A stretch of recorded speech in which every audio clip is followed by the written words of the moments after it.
이제 묵상 기도하심으로 3월 25일 수요 예배 우리 하나님 앞에 드리도록 하겠습니다. 묵상 기도하십니다.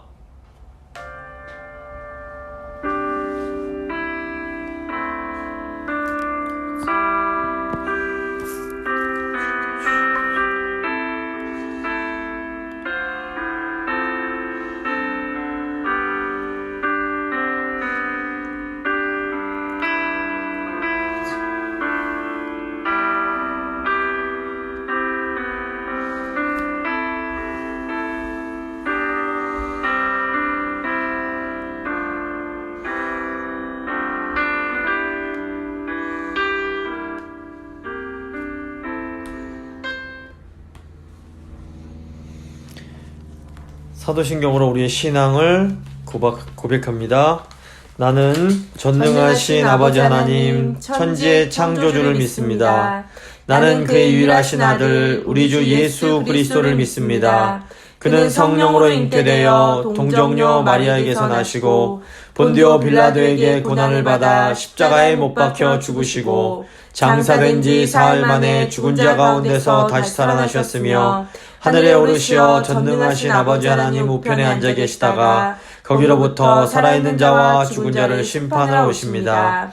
나는 성령을 믿으며 거룩한 공교회와 성도의 교제와 죄를 용서받는 것과 몸의 부활과 영생을 믿습니다. 아멘. 찬송가 546장입니다. 찬송가 546장.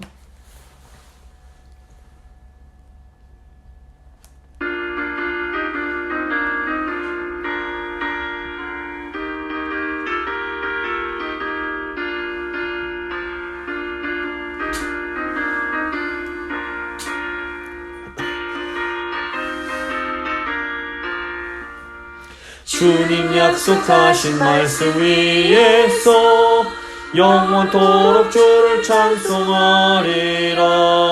소리 높여 주께 영광 돌리며 약속 믿고 굳게 서리라. 굳게 서리 영원하신 말씀 위에 굳게 서리. 굳게 서리 그 말씀 위에 굳게 서리라.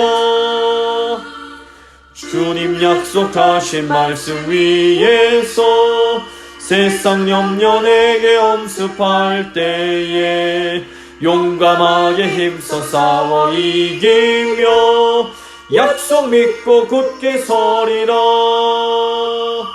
굳게 서리 영원하신 말씀 위에 굳게 서리.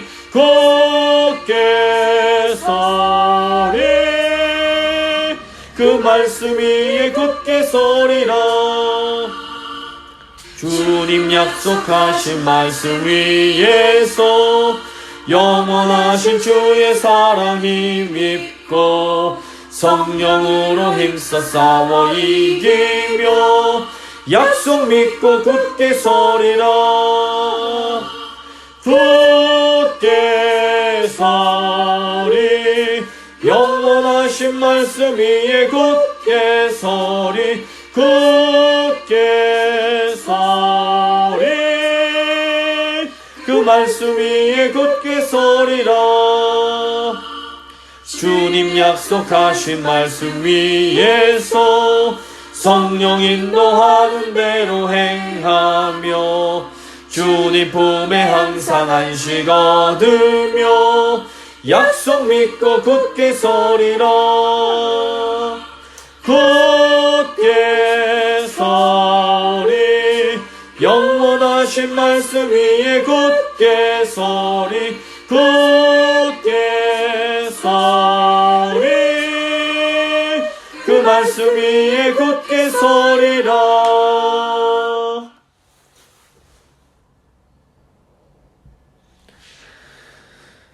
기도하시겠습니다.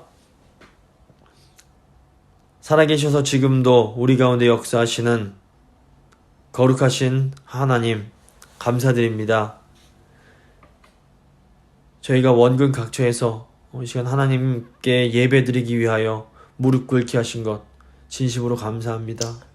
하나님, 저희는 연약하고 참으로 연약하여서 이런 전염병 하나에도 벌벌 떨면서 아버지 아무것도 하지 못하는 저희들입니다.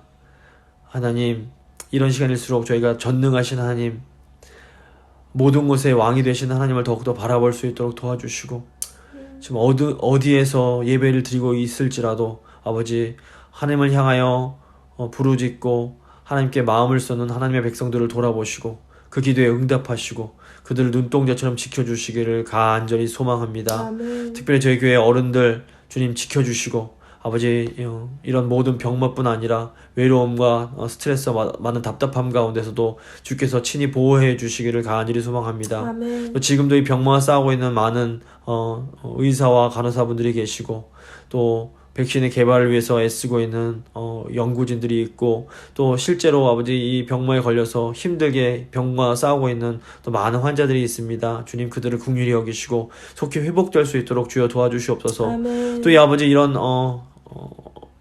어려움 가운데에 경제적으로 힘들어하는 너무너무 많은 분들이 계십니다. 주님 불쌍히 여기시고 이 힘든 시간을 믿음으로 이겨낼 수 있도록 주여 함께하여 주시옵소서. 아멘. 저희가 다 힘을 합쳐서 빨리 이 바이러스를 이길 수 있도록 주여 도와주시고 속히 모여서 저희가 함께 예배드릴 수 있도록 주여 함께하여 주시옵소서. 아멘. 오늘 드릴 예배 가운데도 주님 함께해 주시고 저희가 하나님 말씀 통해서 하나님 뜻을 발견하고 그 뜻에 순종하는 복된 시간 될 수 있도록 주여 함께하여 주시옵소서. 아멘. 감사드리며 귀하신 우리 주 예수 그리스도의 이름으로 기도드립니다. 아멘. 아멘.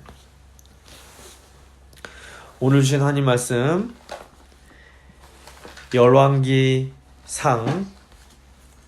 6장 11절부터 13절까지 말씀입니다. 열왕기상 6장 11절부터 13절까지의 말씀 제가 봉독해 드리도록 하겠습니다.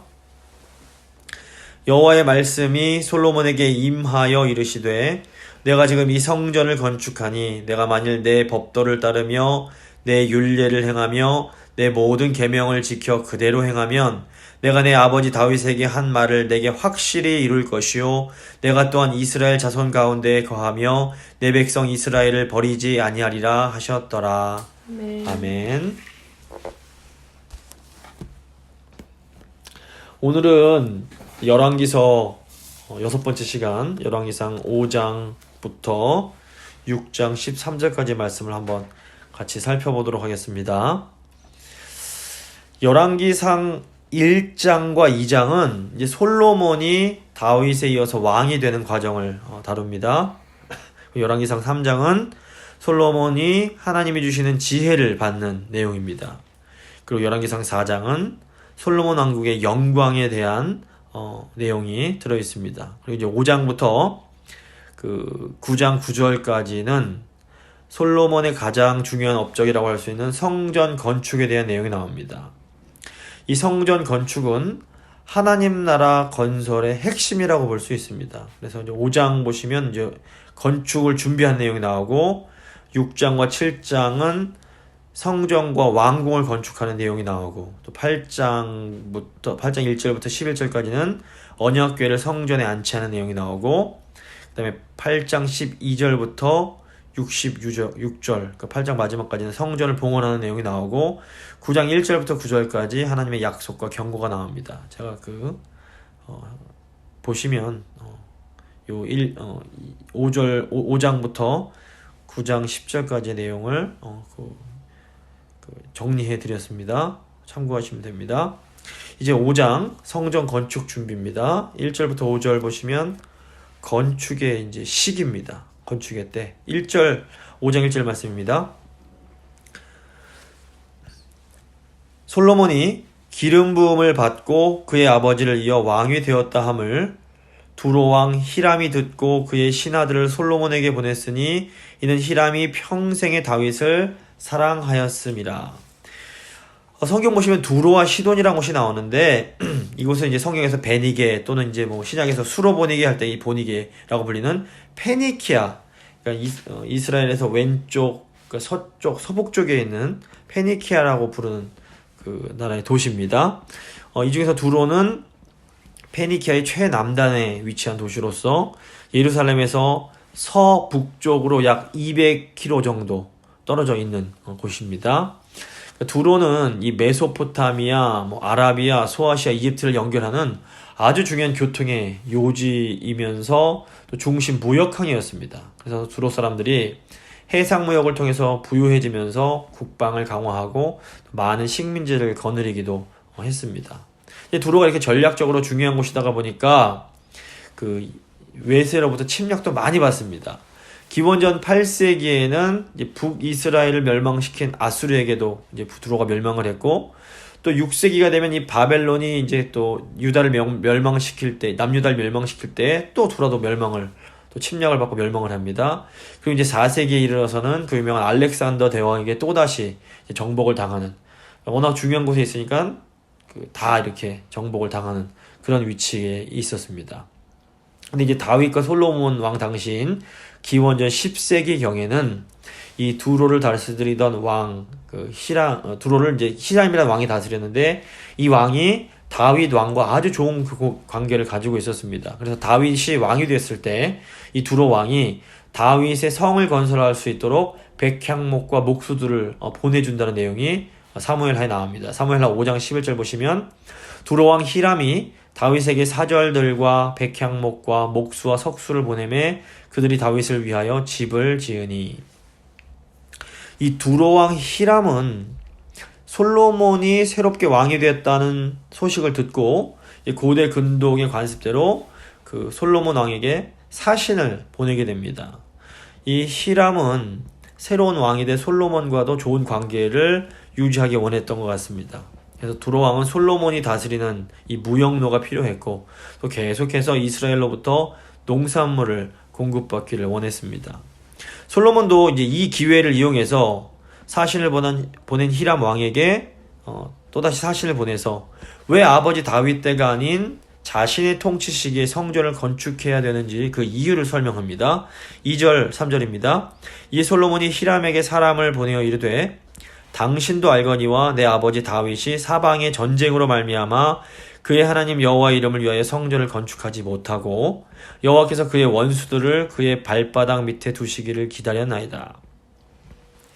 지금까지 하나님의 임재를 상징하는 법궤는 성막에 있어야 했습니다. 이 다윗의 시대는 아직 안식할 수 있는 때가 아니었던 겁니다. 다윗 때에는 이스라엘이 아직 주변 민족과 전쟁을 치러야만 했습니다. 이 전쟁을 할 때에는 여호와의 궤가 항상 앞장서서 움직입니다. 민수기 10장 35절 36절을 보시면 궤가 떠날 때에는 모세가 말하되 여호와여 일어나사 주의 대적들을 흩으시고 주를 미워하는 자가 주 앞에서 도망하게 하소서 하였고, 궤가 쉴 때에는 말하되 여호와여 이스라엘 종족들에게로 돌아오소서 하였더라. 이 여호와의 법궤가 정착하느냐 이동하느냐가 이 전쟁의 때인지 안식의 때인지를 결정을 했습니다. 궤가 떠날 때는 전쟁할 때를 의미했습니다. 그리고 궤가 쉴 때에는 안식의 때였습니다. 그래서 구약 성경 보시면 하나님은 직접 하나님 백성의 전쟁에 참여해 주십니다. 그래서 성경 보시면 하나님을 용사라고 지칭하기도 하고, 또 전쟁은 하나님께 속하였다라고 말하기도 하고, 또 전쟁에 능한 여호와라는 표현도 나오기도 합니다. 전쟁의 때에 하나님의 궤는 마치 야전사령관처럼 장막에 머무릅니다. 하지만 전쟁이 지나가고 평화의 때가 도래하면 더 이상 이제 그럴 필요가 없어지는 겁니다. 그래서 이제 하나님의 궤는 그 전쟁 때인 성막이 아니라 성전 안에서 안식을 얻게 되는 것입니다. 이런 이유 때문에 구약에서 성전은 하나님이 쉬는 안식의 장소로 표현이 됩니다. 시편 132편 13절 14절 보시면 여호와께서 시온을 택하시고 자기 거처를 삼고자 하여 이르시기를 이는 내가 영원히 쉴 곳이라 내가 여기 거주할 것은 이를 원하였음이로다 라고 이제 고백을 라는 표현이 나옵니다. 다윗 왕 때에는 아직 치러야 할 전쟁이 남아 있었기 때문에 여호와의 이름을 위한 성전을 지을 수 없었습니다. 성전은 정착과 안식을 상징하기 때문에 반드시 평화의 시기에 지어져야 했습니다. 근데 하나님께서 이제 솔로몬의 때에 드디어 평화를 주십니다. 4절 보시면 이제 내 하나님 여호와께서 내게 사방에 태평을 주심에 원수도 없고 재앙도 없도다. 이 솔로몬이란 이름 자체가 이 평화라는 뜻을 가진 샬롬, 시옷, 리을, 그러니까 이제 같이 이 샬롬과 같은 이 어원으로 솔로몬이란 이름 자체에 평화라는 의미가 상징적으로 들어있습니다. 이렇게 평화가 임했다라는 것은 이제 드디어 성전을 건축할 수 있는 시기가 무르익었음을 의미합니다. 성전을 건축한다라는 것은 더 이상 법궤를 이동할 필요가 없는 평화로운 시대가 도래했기에 가능한 것입니다. 성전은 전쟁의 장소가 아닌 안식의 장소였습니다. 근데 여기서 안식이 많은 의미가 있습니다. 안식은 하나님의 통치와 아주 밀접한 관련이 있습니다. 하나님의 통치, 하나님의 다스림이 온전하게 이루어지는 상태가 바로 안식입니다. 이 법궤는 하나님이 통치하시는 보좌를 상징하는데, 그러니까 하나님께서 앉으시는 보좌가 바로 이제 법궤라고 볼 수 있습니다. 이 법궤가 성전의 지성소에 있게 됩니다. 이것은 하나님께서 왕으로서 이제 자기 백성과 온 세상을 통치하신다라는 것을 상징합니다. 하나님이 성전에서 안식하신다라는 것은 그저 쉬시는 것이 아니라 통치하시는 것입니다. 하나님의 통치와 다스림이 곧 안식입니다. 하나님의 통치와 다스림이 있으면 그 세상은 안식이 되지만 하나님의 통치와 다스림이 없으면 그 세상은 지옥이 되는 겁니다. 오늘날 사람들이 안식을 얻고 싶어서 애들을 많이 씁니다. 그런데 성경이 가르치는 진리에 의하면 하나님의 통치를 떠나서는 절대로 안식을 얻지 못합니다. 세상 사람들이 하나님 품으로 들어오기보다는 도리어 어떤 일탈을 통해서 안식을 얻어보려고 합니다. 근데 하나님 뜻에서 이렇게 벗어나려고 하면 안식이 아니라 도리어 재앙이 찾아오게 됩니다. 오늘 지금 우리가 직면하고 있는 이런 어려움도 사실은 사람들이 하나님의 뜻을 일탈했기 때문에 찾아온 결과라고 볼 수 있습니다. 창세기 전반부 보시면 하나님께서 인간을 창조하시고 이 하나님이 창조하신 땅을 그리고 온 만물을 잘 보호하고 다스려라, 생육하고 번성하고 잘 다스려라 이렇게 명령을 하십니다. 근데 인간들이 자기들의 욕망을 채우겠노라고 자꾸 넘지 말아야 할 선을 넘으면서 일탈을 합니다. 그러면서 이런 재앙들이 찾아오게 됩니다. 지금 코로나 때문에 공장들이 가동을 멈추고 자동차들이 적게 다니면서 뉴스 보셨겠지만 공기가 급속도로 좋아지고 있다고 합니다. 중국도 하늘이 맑아지고 좀 미국도 하늘이 더 맑아졌다고 합니다. 물론 그렇다고 저희가 공장을 가동하면 안 되고 자동차도 타면 안 되냐 그럴 수는 없습니다. 하지만 저희가 이런 것들을 계기로 해서 반드시 필요한 것들은 하되 욕심 때문에 과도하게 하는 것을 절제할 필요가 있습니다. 참된 안식은 내가 원하는 것을 얻을 때 주어지는 것이라기보다는 우리가 겸손하게 하나님의 통치를 인정하며 그분의 뜻 안으로 들어갈 때에 주어집니다. 그러니까 이것을 믿는 사람이 참된 성전이신 예수님께로 들어와서 안식을 누릴 수 있게 되는 것입니다. 5절 보시면 여호와께서 내 아버지 다윗에게 하신 말씀에 내가 너를 이어 내 자리에 오르게 할 내 아들 그가 내 이름을 위하여 성전을 건축하라 하신 대로 내가 내 하나님 여호와의 이름을 위하여 성전을 건축하려 하오니. 솔로몬은 내가 내 하나님 여호와의 이름을 위하여 성전을 건축하겠다라고 말합니다. 그래서 내 하나님 여호와라고 표현하는 것은 친밀함을 상징합니다. 근데 왜 솔로몬이 여호와를 위하여라고 하지 않고 여호와의 이름을 위하여 성전을 건축한다라고 했을까요? 신명기를 보시면 여호와의 이름은 여호와 하나님의 인격적인 임재를 상징합니다. 여호와의 이름이 성전에 있다라는 것은 여호와 하나님께서 실제로 성전에 거하심을 의미합니다. 그러니까 하나님께서 정말 실제로 성전에서 하나님의 백성과 함께 하십니다. 물론 하나님의 임재가 어떤 물리적인 눈에 보이는 성전에 제한되지는 않습니다. 이사야서 66장 1절 보시면 여호와께서 이와 같이 말씀하시되 하늘은 나의 보좌요 땅은 나의 발판이니 너희가 나를 위하여 무슨 집을 지으랴 내가 안식할 처소가 어디랴. 그러니까 이 드넓은 우주라고 해도 창조주 하나님을 다 품지는 못합니다. 우리 하나님께서는 우주보다도 훨씬 더 크신 분이십니다. 여기서 하나님의 임재에 대한 두 가지 오해가 생겨납니다. 한 가지 오해는 우리 창조주 하나님께서 우주보다 크시기에 그 크신 하나님이 성전에 거하실 수 없다라는 생각입니다. 하지만 하나님은 자기 이름을 두신 성전에 정말로 거하십니다. 이게 중요한 것은 하나님께서 지금도 예수님의 이름으로 모이는 성도들의 모임인 교회에 실제로 임하시기 때문에 이게 중요합니다. 종교개혁 당시에 예수님께서 성찬에 어떻게 임하시는가를 두고 논쟁이 굉장히 치열했습니다. 이게 다 하나님께서 크신 하나님께서 성전에 어떻게 임하실 수 있는지와 관련이 있었습니다. 중요한 것은 우리가 지금도 예수님 안에서 이렇게 모여서 교회가 될 때에 우리 하나님께서는 성령을 통해서 우리와 실질적으로 함께 해주신다라는 사실입니다. 우리가 함께 모여서 함께 예배드리고 함께 성찬을 나누는 것이 중요한 이유가 이 때문에 그렇습니다.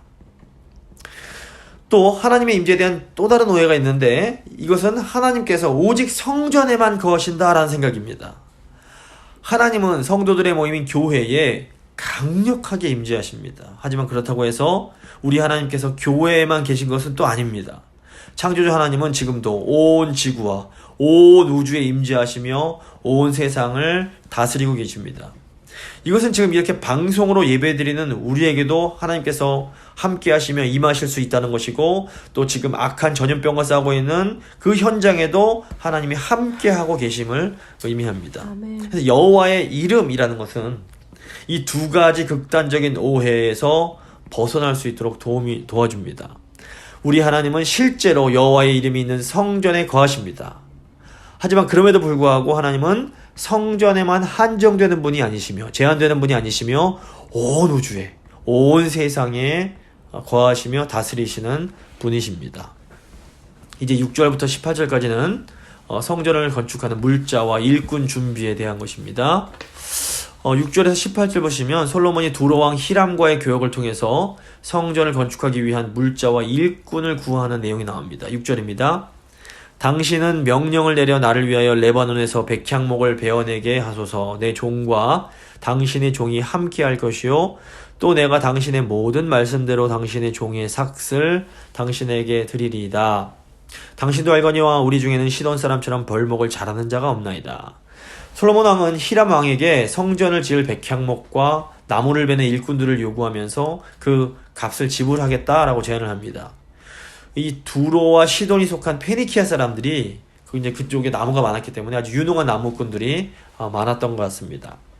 7절, 8절입니다. 히람이 솔로몬의 말을 듣고 크게 기뻐하여 이르되 오늘 여호와를 찬양할지로다. 그가 다윗에게 지혜로운 아들을 주사 그 많은 백성을 다스리게 하셨도다 하고 이에 솔로몬에게 사람을 보내어 이르되 당신이 사람을 보내어 하신 말씀을 내가 들었거니와 내 백향목 제목과 잣나무 제목에 대하여는 당신이 바라시는 대로 할지라. 백향목은 높이가 40m 이르고 둘레가 4m 이른 아주 큰 나무로 건축하는데 아주 좋은 목재였습니다. 또 잣나무는 내구성이 아주 뛰어난 그런 고급 자재였다고 합니다. 역대하 2장 16절 보시면 이 나무들이 그 지중해 바다를 통해서 아마 이제 그 이스라엘 욥바까지 뗏목으로 운반이 되었던 것 같습니다. 9절입니다. 내 종이 레바논에서 바다로 운반하겠고 내가 그것을 바다에서 뗏목으로 엮어 당신이 지정하는 곳으로 보내고 거기서 그것을 풀리니 당신은 받으시고 내 원을 이루어 나의 궁정을 위하여 음식물을 주소서 하고 이 히람왕은 자신이 나무를 제공할 테니 대신 솔로몬에게 양식을 달라고 요구합니다. 이 페니키아는 이스라엘처럼 이스라엘은 이스르엘이라는 아주 큰 곡창지대가 있었는데 페니키아는 이런 곡창지대가 없었기 때문에 양식을 이제 좀 수입할 필요가 있었습니다. 10절입니다. 솔로몬의 모든 원대로 백향목 제목과 잣나무 제목을 주매 솔로몬이 히람에게 그의 궁정의 음식물로 밀 2만 고루와 맑은 기름 20고루를 주고 해마다 그와 같이 주었더라. 솔로몬이 제공한 밀 2만 고루는 우리가 익숙한 그 단위로 환산하면 450만 리터입니다. 그러니까 밀 450만 리터, 맑은 기름 20고루는 70만 갤런에 해당하는 엄청난 양입니다. 솔로몬이 해마다 이런 많은 양의 밀과 기름을 이제 히람 왕에게 제공합니다. 이것은 당시 이스라엘이 경제적으로 아주 풍족했음을 보여줍니다. 12절 여호와께서 그의 말씀대로 솔로몬에게 지혜를 주신 거로 히람과 솔로몬이 친목하여 두 사람이 함께 약조를 맺었더라. 이런 거대한 교역이 일어날 수 있었던 것은 하나님께서 솔로몬에게 지혜를 주셨기 때문이었습니다. 솔로몬은 또 하나님이 주신 지혜로 성전 건축을 실제로 진행할 일꾼들을 준비합니다. 13절입니다. 이에 솔로몬 왕이 온 이스라엘 가운데서 역군을 불러일으키니 그 역군의 수가 3만 명이라. 솔로몬이 그들을 한 달에 10,000명씩 번갈아 레바논으로 보내매 그들이 한 달은 레바논에 있고 두 달은 집에 있으며 아도니람은 감독이 되었고. 이 강제 노역에 동원된 역군 3만에 그들의 감독관으로 아도니람이라는 사람이 이제 세워지게 됩니다. 이 일꾼들이 이제 3개월 단위로 10,000명씩 한 달간은 강제 노역을 하고 두 달은 집에서 쉬면서 이렇게 로테이션을 하면서 일을 했습니다. 이것은 이제 백성들의 부담을 최대한 덜어주기 위한 어떤 나름대로 지혜로운 정책이었다고 볼 수 있습니다. 15절입니다. 솔로몬에게 또 짐꾼이 7만 명이요 산에서 돌을 뜨는 자가 8만 명이며 이 외에 그 사역을 감독하는 관리가 3,300명이라. 그들이 일하는 백성을 거느렸더라. 이에 왕이 명령을 내려 크고 귀한 돌을 떠다가 다듬어서 성전의 기초석으로 놓게 하며 솔로몬의 건축가와 히람의 건축자와 그 발 사람이 그 돌을 다듬고 성전을 건축하기 위하여 제목과 돌들을 갖추니라. 솔로몬은 짐꾼이 7만 명, 산에서 돌 뜨는 석공이 8만 명, 또 일하는 백성들을 감독하는 관리들이 3,300명이 되도록 이제 준비를 시킵니다.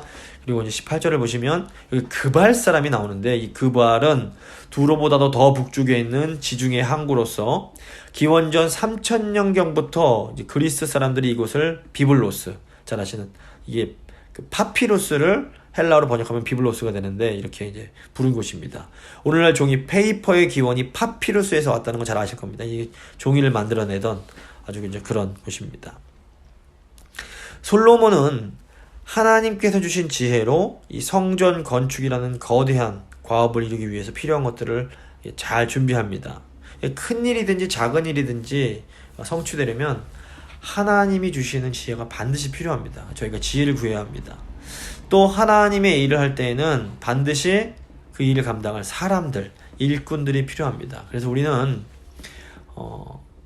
모든 일을 할 때, 특별히 하나님의 일을 할 때에는 하나님께서 지혜 주시기를 간구해야 하고 더불어서 그 일을 감당할 수 있는 사람을 세워주시고 또 보내주시길 위해서 간절히 기도해야 합니다. 이제 6장 1절부터 13절 보시면 성전 건축의 내용이 나옵니다. 1절 보시면 이스라엘 자손이 애굽 땅에서 나온 지 480년이요 솔로몬이 이스라엘 왕이 된 지 4년 15월 곧 둘째 달에 솔로몬이 여호와를 위하여 성전 건축하기를 시작하였더라. 성전 건축은 이스라엘 자손이 애굽에서 나온 지 480년 후이면서 솔로몬이 이스라엘 왕이 된 지 4년 10월, 오늘날로 하면 이제 4월, 5월경에 해당하는 이때부터 시작이 됩니다. 이 역사학자들에 따르면 이때가 기원전 966년이기 때문에 소급해보면 출애굽의 시기가 기원전 1446년이라는 것을 알 수 있습니다. 그런데 이제 저희가 궁금한 것은 왜 갑자기 열왕기에서 성전 건축을 출애굽과 연결시키는가 하는 것입니다. 그것은 이 성전 건축이 출애굽의 완성이라는 의미가 있기 때문입니다. 출애굽의 목적이 이스라엘이 애굽 노예 생활에서 해방되어서 하나님을 섬기는 것이었습니다. 이스라엘 백성들이 출애굽한 후에 광야에서 성막을 건축한 것도 바로 이 목적 때문이었습니다. 출애굽기 보시면 이스라엘 백성들이 출애굽한 후에 홍해를 건너서 시내 광야로 가서 그곳에서 하나님과 언약을 맺게 됩니다. 이후로 출애굽기 25장부터 마지막 장인 40장까지 이 출애굽기 후반부의 내용은 성막을 건설하는 내용이 전부입니다. 이것은 출애굽의 목적이 하나님이 거하시는 성막을 건설하는 것이었음을 우리에게 보여줍니다. 그렇다면 왜 성막이 중요할까요? 성막이 하나님의 임재 장소였기 때문입니다. 성막은 하나님께서 자기 백성인 이스라엘과 함께 하시고 그들을 자기 백성을 삼으셨음을 보여주는 아주 눈에 보이는 가시적인 상징물이었습니다. 지금 성전을 건축하면서 또다시 출애굽을 언급하는 이유가 바로 이 때문입니다. 이 성막의 기능을 고스란히 이어받는 것이 바로 성전입니다. 다만 성전은 평화의 시대에 어울리는 건물인 겁니다. 어떤 의미에서 출애굽기와 열왕기는 똑같은 목적을 가지고 있다라고도 볼 수 있습니다. 하지만 이렇게 성전 건축이 출애굽의 완성의 의미가 있다고 해도 그것 성전을 건축하는 것 자체가 하나님 백성들이 도달해야 할 최종 목적은 또 아닙니다. 아무리 화려하고 웅장한 건물이 지어진다고 해도 그것만으로는, 그 건물만으로는 하나님을 섬기는 데 충분치 않습니다. 눈에 보이는 건물은 하나님께서 자기 백성 가운데 거하심을 확인시켜주는 아주 중요한 상징입니다. 성전은 이 땅, 지상에 세워진 하나님의 왕궁과 같습니다. 그래서 성전에서 인간 왕은 진정한 왕이신 하나님의 뜻을 행하는 청지기의 역할을 해야 하고 또 백성들도 왕의 인도에 따라서 하나님을 잘 섬기는 그런 삶을 살아야 했습니다. 이게 안 되면 아무리 성전이 멋있다고 해도 건물로서의 성전은 제대로 된 성전의 기능을 할 수가 없는 것입니다. 이런 이유 때문에 이제 열왕기서를 보시면 성전이 건축되는 중간중간에 하나님께서 율례와 계명을 지켜 행하라는 그 말씀을 계속해서 해주십니다. 그래서 눈에 보이는 성전이 참 중요합니다. 하지만 눈에 보이는 성전에는 근본적인 한계가 있습니다. 성전을 소유한 사람들, 성전으로 초대받은 사람들에게는 성전에 임재하시는 하나님께 순종과 충성을 하는 것이 요구가 됩니다. 이거를 망각하면 나는 성전이 있으니까 하나님이 우리에게 성전을 주셨으니까 나는 다 잘 될 거야라는 어떤 착각에 빠지게 됩니다. 실제로 이제 열왕기서를 보시면 하나님의 백성 이스라엘이 멸망해서 포로로 끌려가게 된 것은 이 착각, 성전만 있으면 나는 무슨 짓을 해도 된다라는 이런 잘못된 신학에 빠져서 순종을 하지 못했기 때문임을 보게 됩니다. 그래서 이제 그 열왕기상 6장 2절부터 10절 보시면 성전의 그 구조와 규모가 이제 묘사가 됩니다. 역대상 28장을 보시면 이 성전과 성전에 쓰이는 기물들이 하나님께서 다윗에게 계시해 주신 설계에 따라서 만들어졌음을 저희가 보게 됩니다. 역대상 28장 11절입니다. 다윗이 성전의 복도와 그 집들과 그 곳간과 다락과 골방과 속죄소의 설계도를 그의 아들 솔로몬에게 주고 또 그가 영감으로 받은 모든 것 여호와의 성전의 뜰과 사면의 모든 방과 하나님의 성전 곳간과 성물 곳간에 설계도를 주고 이렇게 되어 있습니다. 우선 이제 성전 전체 구조는 크게 세 부분. 제가 이제 이 평면도를 보여드리겠습니다. 참고하시면 될 것 같습니다. 그러니까 이 성전 전체 구조는 주랑 또는 현관이라고 불리는 이제 주랑과 성소와 지성소라는 세 부분으로 되어 있습니다. 이 보시면 출애굽기에 나오는 성막의 구조 역시 성막들, 그 다음에 성소, 지성소로 되어 있는데 이것과 굉장히 비슷합니다. 이 지성소는 하나님의 보좌, 왕자로 여겨지는 법궤가 머무는 곳으로 가장 거룩한 곳이었습니다. 그래서 이 지성소에 가까워질수록 더 거룩한 장소가 되는 겁니다. 멀어질수록 덜 거룩하고 가까워질수록 더 거룩한 장소가 됩니다. 이 성전의 규모를 보시면 길이가 60규빗, 약 30m, 너비가 20규빗, 약 10m, 높이가 30규빗, 약 15m였습니다. 그리고 이제 성전 앞에 성소 그 주랑은 길이가 20규빗, 약 10m, 너비가 10규빗 정도가 되었습니다. 그래서 성전의 세부 구조를 보면 성전의 그 전면 앞부분을 빼놓고는 나머지 그 3면에 3층 골방, 즉 다락방이 있었습니다. 이것도 제가 그 화면에 띄워드리겠습니다. 구조적으로 1층이 가장 작고 2층이 1규빗, 그러니까 0.5m 정도 더 넓고 3층은 그보다 1규빗, 0.5m가 더 넓었습니다. 점점 더 올라갈수록 넓어지는 구조였습니다. 그래서 각 다락방의 높이는 5규빗으로 약 한 2.5m 정도 됐다고 보시면 됩니다. 근데 이제 이 구조는 이런데 이제 구조를 보시면 6장 구조를 보시면 성전의 건축을 마체니라라는 표현이 나옵니다. 이것은 이제 성전 내부 장식이나 성전의 어떤 기구들을 제외한 그 성전 건물 이 구조가 완성된 것으로 볼 수 있습니다. 그래서 이제 6장 14절부터는 성전 내부 장식에 대한 내용이 쭉 나옵니다.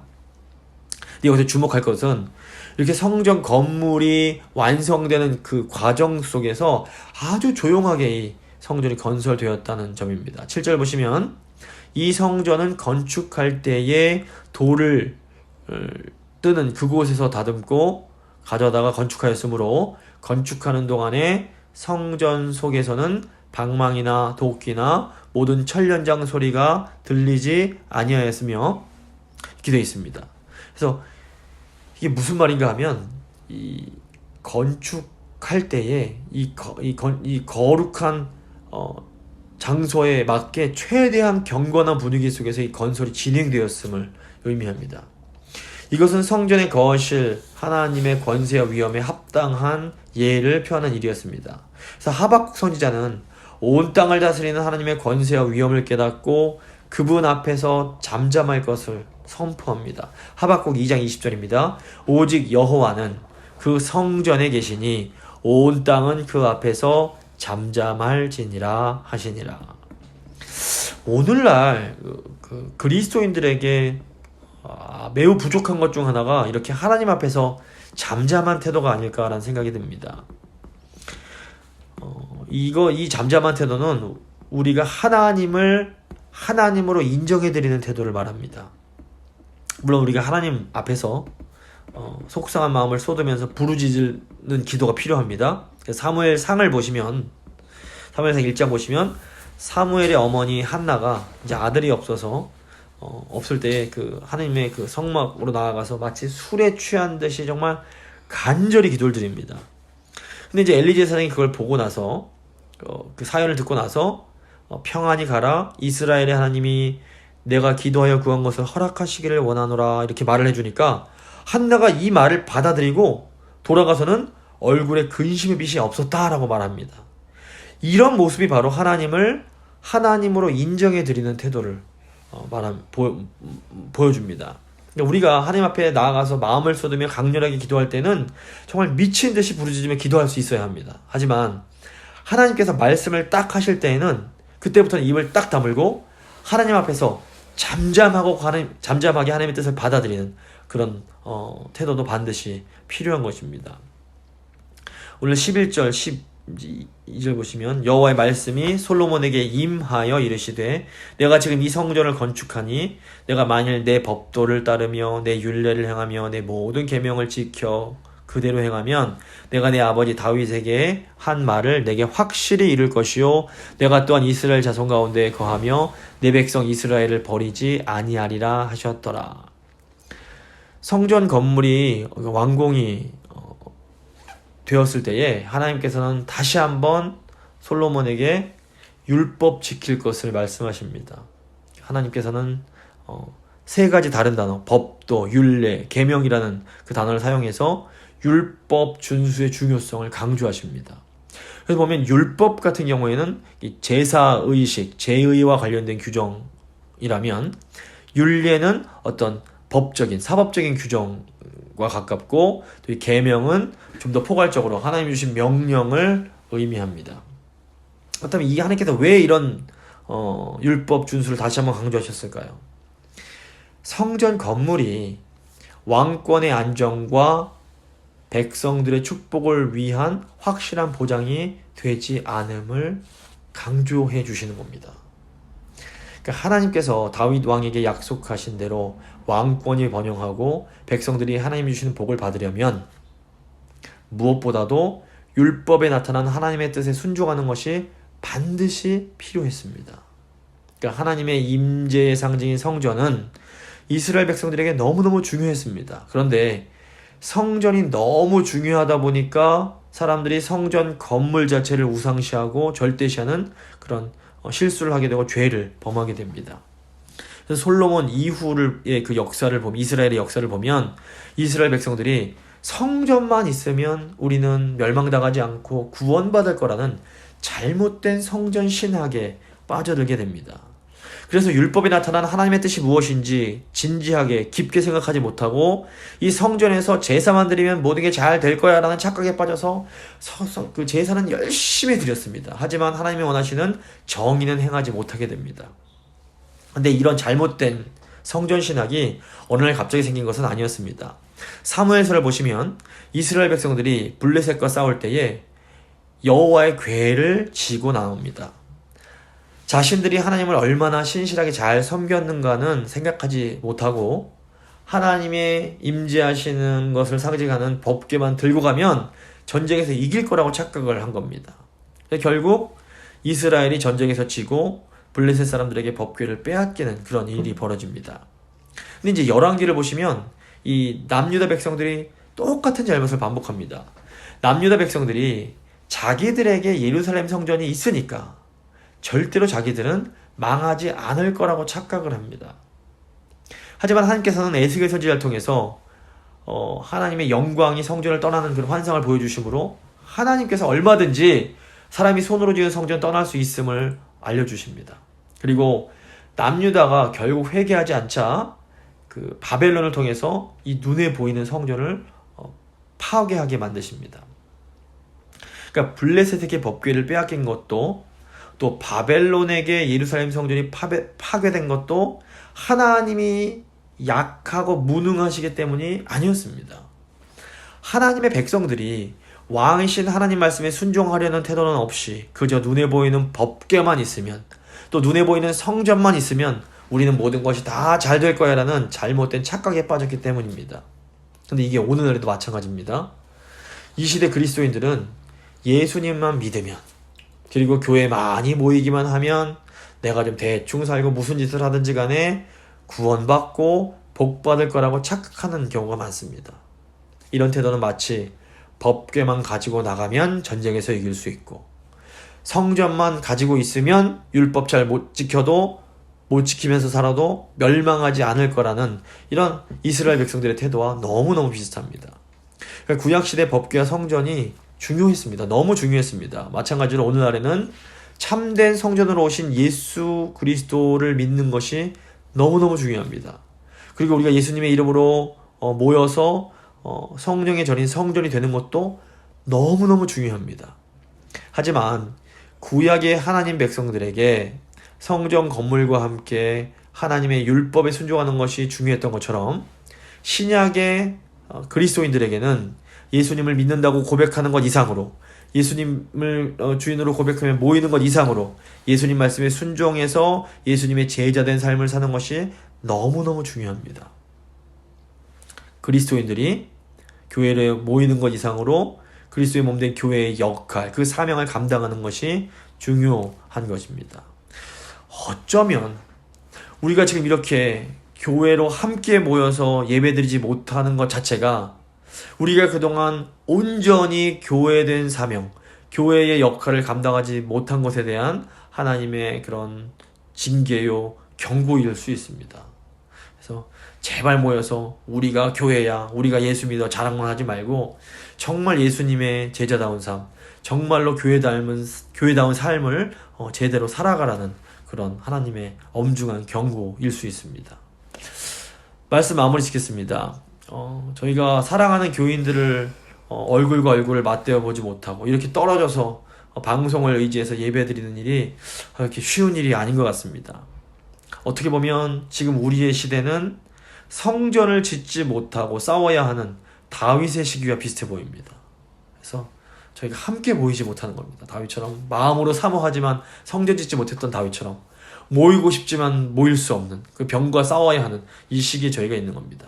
그래서 우리가 지금은 간절한 마음으로 다시 하나님 앞에 성전을 지을 수 있는 평화의 시기, 안식의 시기가 오게 해달라고 함께 기도해야 합니다. 또 한편 우리가 이런 시기를 만난 것이 사실은 우리 성도들의, 하나님 백성들의 죄 때문임을 기억하면서 다시 한번 하나님께서 원하시는 삶을 살겠노라고 회개하고 철저하게 결단하는 그런 저희가 되기를 바랍니다. 이 시간 한번 하나님 앞에 간절히 잠깐 동안 기도하도록 하겠습니다. 기도하시겠습니다. 하나님 아버지, 저희가 아버지 하나님 앞에 나아가기 원합니다. 우리 성도들이 하나님 아버지 성전의 삶을 온전히 살아가지 못하고 하나님 아버지 마치 아버지 정말 법계와 하나님 성전을만 중요하게 여기며 교회의 다른 것들이 하나님 아버지 아무렇지도 않은 것으로 하나님 아버지 생각하고 그렇게 하나님 아버지 살았던 하나님 정말 이스라엘 백성들의 모습이 저희의 모습이 아닌가 생각합니다. 하나님 아버지 하나님 아버지 우리 마음 가운데 하나님 그와 같은 모습이 있었다면 벗어버리게 하시고 하나님 아버지 저희를 불쌍히 주시옵소서. 저희 다시 모여서 예배드리기 원합니다. 살아가는 성전에서 얼굴과 얼굴을 맞대어보고 하나 되어 하나님 앞에 나아가기 원합니다. 아버지 그것이 얼마나 귀한 것인지 저희가 몰랐습니다. 주님 저희를 용서해 주십시오. 저희가 온전한 예수 제대된 삶을 살지 못했음을 고백합니다. 저희를 불쌍히 여기시고 이 다시는 아버지 하나님 앞에서 돌이킬 수 있도록 주님 도와주시옵소서. 정말 하나님 기뻐하시는 삶 살기 원합니다. 주님 도와주시옵소서. 주여 도와주시옵소서. 아버지 저희를 불쌍히 해주시옵소서. 하나님 아버지 함께 해주시옵소서. 아버지 더 건강이 구별되어서 아버지께 드릴 수 있는 자가 되어지기를 간절히 소망합니다. 하나님 또한 아버지 도와주시옵소서. 살아계신 하나님 감사합니다. 저희 이렇게 하나님 앞에 나와 하나님의 말씀 듣고 또 하나님의 뜻을 깨닫게 하신 것 감사합니다. 주님 함께 성도들이 모여서 얼굴과 얼굴을 맞대어 보며 하나님을 예배하는 것이 얼마나 귀하고 아름다운 일인지 얼마나 좋은 것인지 저희가 미처 깨닫지 못했습니다. 주님 저희가 다시 성전으로 모일 수 있기를 간절히 사모하고 소망합니다. 주님 저희를 긍휼히 여기시고 속히 이 모든 어려움들이 극복되어지고 함께 모여서 하나님 예배할 수 있도록 주여 도와주시옵소서. 또 하나님 저희가 이런 어려움을 당한 것이 저희가 예수님의 제자로서 온전한 삶을 살지 못했기 때문이라는 것 다시 한번 기억합니다. 주님 저희를 긍휼히 여기시고 용서하여 주시옵소서. 다시 한번 이제 하나님 뜻대로 살 수 있도록 저희가 마음의 옥기를 여미게 하시고 정말로 교회된 사명, 제자된 사명 잘 감당하는 저희 모두가 될 수 있도록 주여 함께하여 주시옵소서. 아멘. 감사드리며 귀하신 예수 그리스도 이름으로 기도드립니다. 아멘. 아멘. 찬송가 208장 찬송가 208장입니다.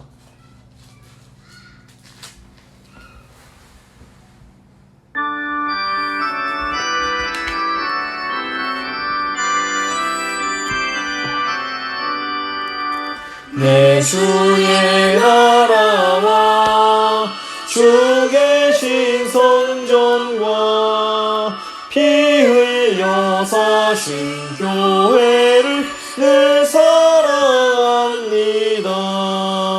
내 주의 교회는 천성과 같아서 눈동자같이 앞뒤 선을 보시네.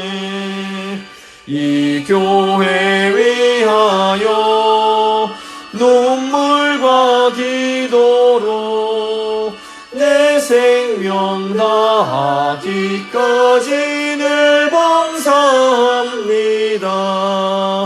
성도의 교제와 교회의 위로와 구주와 맺은 언약을 늘 기뻐합니다.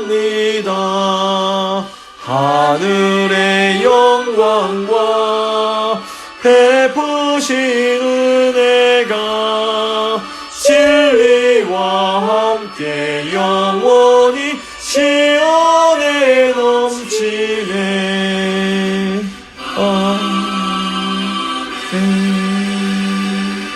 이제 주기도문으로 수예배 마치도록 하겠습니다. 하늘에 계신 우리 아버지, 아버지의 이름을 거룩하게 하시며 아버지의 나라가 오게 하시며 아버지의 뜻이 하늘에서와 같이 땅에서도 이루어지게 하소서. 오늘 우리에게 일용할 양식을 주시고 우리가 우리에게 잘못한 사람을 용서해 준 것 같이 우리 죄를 용서하여 주시고 우리를 시험에 빠지지 않게 하시고 악에서 구하소서. 나라와 권능과 영광이 영원히 아버지의 것입니다. 아멘.